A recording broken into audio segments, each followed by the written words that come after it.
It is a cold and blustery day here in Lower Manhattan, and so I may have to look a bit like E.T. for this very important and very serious video that we finally found an opportunity to address today.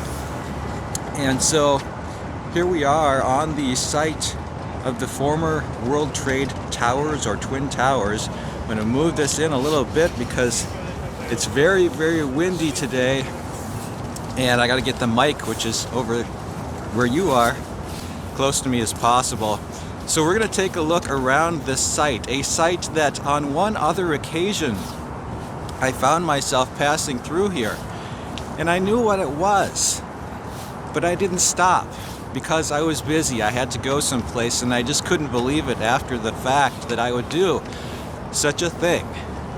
And so today we are going to correct that, starting off up here in kind of an elevated park where you can see behind me there, that is, I believe it's called the Sphere, and that was a sculpture that was at the site of the original World Trade Center, sat between the Twin Towers, and survived that day, but not without significant damage. Maybe you can see there the top and other portions of that very large sculpture have been quite severely damaged. So we'll get a closer look at that, and then we'll just try to get a look around, as I said, on a very windy day. This whole, let's call it the campus around the events that took place here on September 11th, 2001. I can see, I don't know how well you can see it here in the shade, but there are holes, and there's metal that's just been ripped and punched out of that sculpture, as well, of course, as the top of it being crushed in. So that's the view of the Sphere today. And this park is probably the best overview that we're going to get of the World Trade site and center as it looks today. And toward the end of the video, we will try to go up to the very top of the new Trade Center observation deck and see what it looks like from up there. But from this park, basically what we can see are the exact footprints of the original towers. So that's the South Tower there. We'll go down and get a closer look at it. And then the North Tower right up in that area. So let's make our way down there, and I will try to have as few cuts in this video as possible, just so we can get a real good impression of what this place is like today in 2025. I have a few things I'd like to kind of talk about as we make our way over there. The first is kind of a inspirational story. You may have heard of a place in Canada called Gander, Newfoundland. And Gander has kind of got an interesting relation to 9/11, in case maybe you've already heard but you don't know all the details about it. But this little place of Gander, I think it's got like a population of 10,000, and it's out in the middle of nowhere. It's like as far east as you can go in Canada. And it happens to have a very large runway. And the reason for that very large runway being out there in the middle of nowhere is that that was actually used as a ferrying point during World War II for all of the aircraft that were built in the US that needed to get over to Europe. They were ferried over by stopping at little places along the way as they crossed the Atlantic.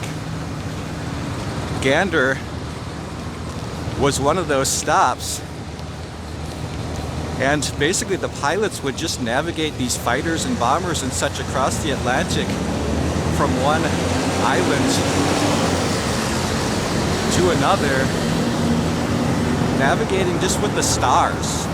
So that's how this place Gander started. And after that, it was also used as a test site for the Concorde airplane. So it's got a really big runway for a place that just nobody ever goes to. No big planes ever really land there except on 9/11. When all of the wide-body aircraft that were crossing the Atlantic between North America and Europe suddenly had to land immediately. Airspace in the US was closed down. And so where are these planes going to go? Well, they all went to Gander. 38 wide-body jets, all dumping fuel over the Atlantic because they suddenly had to land much sooner than expected. And these 38 planes with all of their passengers ended up in this little place where the population was barely more than the population of the people on all those planes. There's about 7,000 passengers who ended up, I think for several days that airspace was closed, right? So these people just end up in this place and they became known to locals, the locals of Gander, they became known as the Plane People. So the people of Gander really took care of these 7,000 Plane People who just, on 9/11, they just ended up in this little place in the middle of nowhere. So that's kind of an inspirational story from 9/11. And I do want to, a little bit later, address a much more serious topic as well. But first, well, we have our chance to take a look at this was the South Tower, and this square that goes around it is it's the exact footprint of where the South Tower was at, which was the second building to be struck on that day.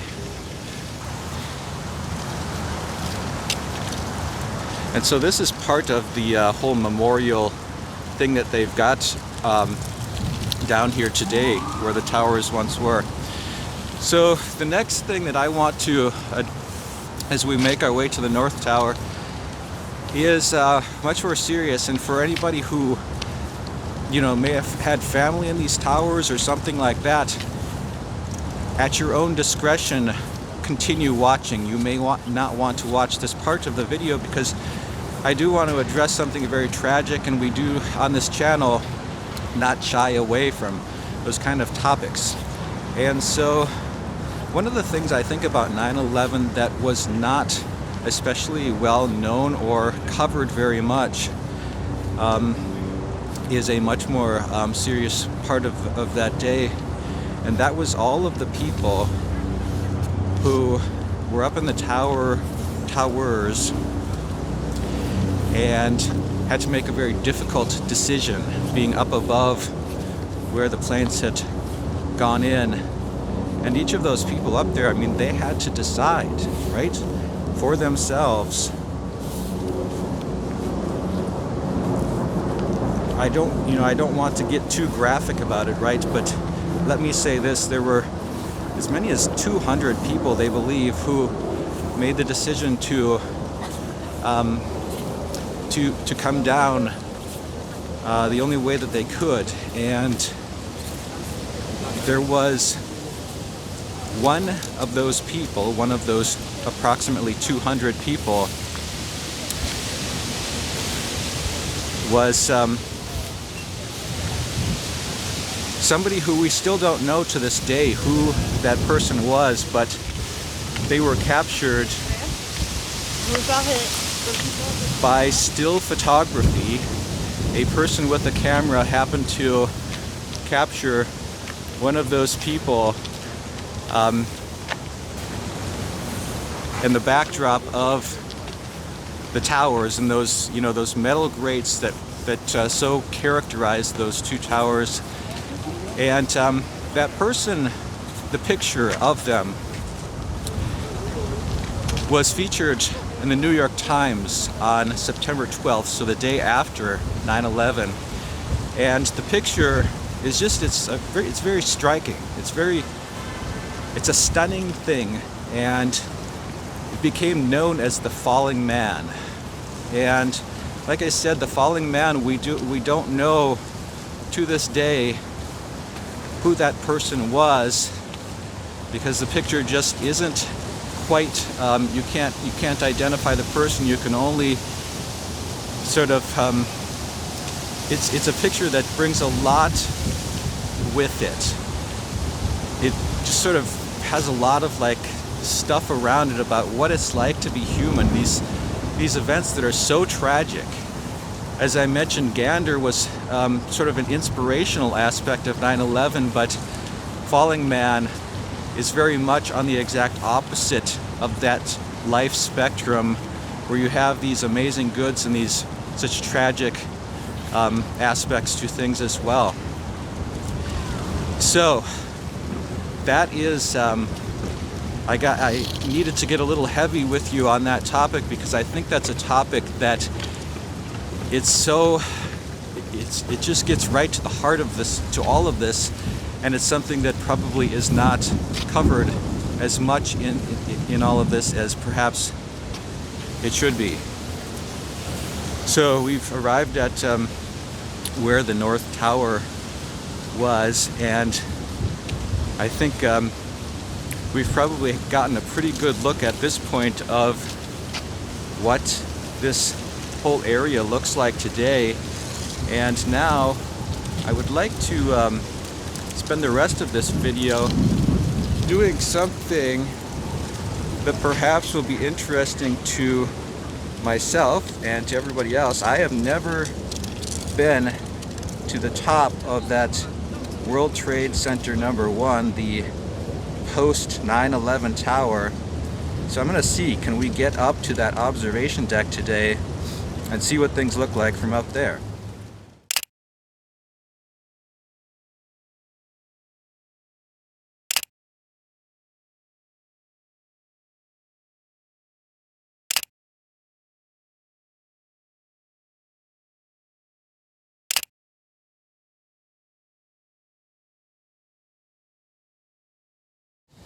I had to leave the gear behind with the security people, but I hope that you enjoyed some of the still pics from atop One World Trade.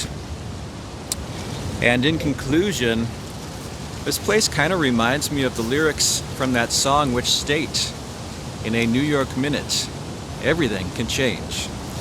So whether you were one of the plain people who were cared for in Gander, whether you were perhaps here in Manhattan or even in the towers, or whether you, like me and probably most people, experienced 9/11 through images on the TV, this place kind of reminds us that going off to work on seemingly a normal day, or catching a seemingly normal flight, things can change very quickly.